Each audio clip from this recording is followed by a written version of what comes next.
한국 고대 명상 티벳 사자에서 우리의 몸은 육체와 영혼으로 구성되어 있다고 간주한다. 생명이 영육의 합일이라면 죽음이란 육체와 영혼의 분리 현상이다. 그렇다면 영혼은 정말 존재하는 것일까? 이제 막 죽음을 맞이한 순간 영혼은 어떠한 현상을 경험하게 될까? 과연 사후세계는 어떻게 펼쳐지는 것일지? 이러한 죽음에 대한 의문이 꼬리를 물고 일어나면 영혼의 존재에 대한 어떤 고대 경전의 이야기가 우리를 기다린다. 티벳 사자에서는 신비로 가득한 티벳 불교 최고의 경전이다. 대략 1200년 전에 쓰여진 것으로 한번 듣고 보는 것만으로도 영원한 자유에 이를 수 있다며 신비의 체험을 소개하고 있다. 생을 마치고 사후의 세계로 여행을 떠났을 때 그대 앞에는 많은 빛들이 나타날 것이다. 임종의 순간에는 최초의 빛이 그대를 맞이하러 나타나리라. 그대는 그 빛을 따라가야 한다. 그 빛은 모든 것의 근원이며 진리의 몸 그 자체이기 때문이다.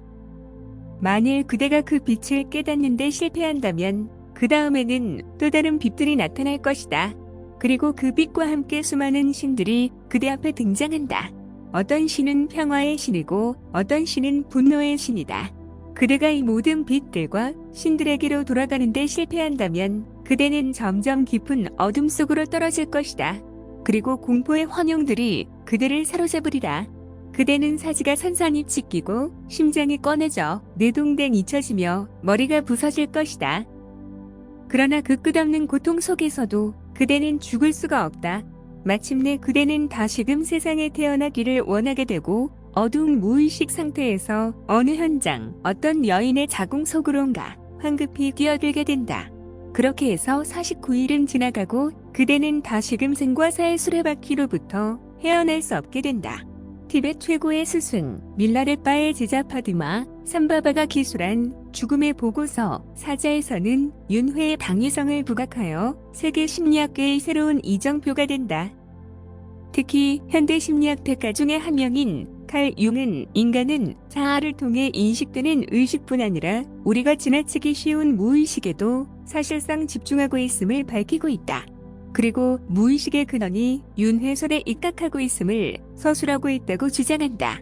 그러나 죽음을 경험해 본 사람이 없는데 죽음 후의 일들을 누가 감히 주장할 수 있을까? 1200년 전에 만들어진 사자에서 역시도 어쩌면 지어낸 일인지도 모른다.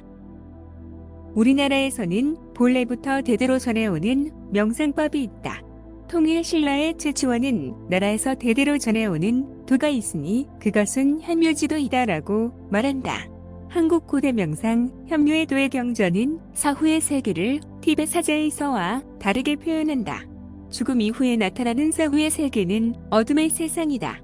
모든 것이 캄캄하고 울신연스러워 불안과 공포가 엄습한다. 그래서 그 두려움을 밝혀줄 불빛이 필요하다. 자신이 간직한 영혼의 불빛은 영혼의 등급에서 산출된 맑음이다. 이번 생에서 명상 수행을 통해서 획득한 작은 깨달음은 영혼의 불빛이 된다. 그리고 그것이 사후의 세계를 밝히고 있음을 대신 말하고 있다. 죽음을 눈앞에 둔 영혼은 서서히 다가오는 죽음의 그늘에서 불안감과 공포심에 사로잡히게 된다. 이승의 의식이 가물가물 맴돌 때 반짝 저승의 길잡이가 불빛을 들고 나타난다. 그러나 불빛의 밝기는 각기 다르다. 그것은 이승의 공덕과 과오를 의미하는 영혼의 맑음이 각자 다르기 때문이다. 어떤 이는 조명탄을 쏟아올리듯 환한 대낮이라면 어떤 이는 간신히 어둠을 면한 등불에 불과하다. 조금씩 어둠에 익숙해지지만 거미줄처럼 얽힌 미로의 출구를 찾을 수 없어 공포심은 끝을 달린다. 하지만 조명탄처럼 밝음 아래에 있는 영혼들은 이미 깨달음을 얻은 이들이다. 미로처럼 얽혀있는 듯 하지만 환하게 밝아서 하늘로 가는 길을 벌써 알고 있다. 그러나 대부분 그렇지 못한 영혼들이다. 어둠의 터널에서 혼자 내동댕이쳐 미로를 헤매고 있다.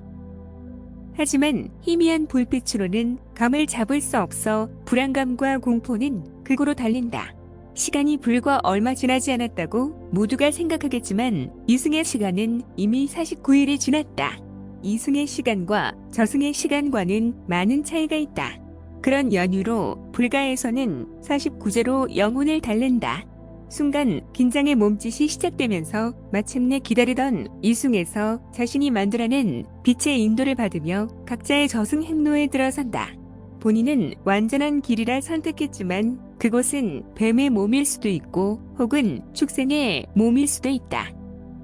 각자 영혼의 등급에 따라 그곳은 천상, 지옥, 인간, 아수라, 축생, 악귀의 6도의 윤회길이다. 윤회란 영혼의 쉼 없는 여정이다. 종교와 무속신앙들은 영혼의 윤회와 환생에 대하여 계속 가르쳐왔다. 불교와 힌두교는 물론 초기의 유태교에서도 윤회는 진리였다. 더구나 가톨릭의 초기 성서에도 윤회의 가르침이 분명히 있었다. 그런데 서기 553년 제2차 종교공의회에서 윤회의 이론을 이단으로 규정함으로써 사업시되었다.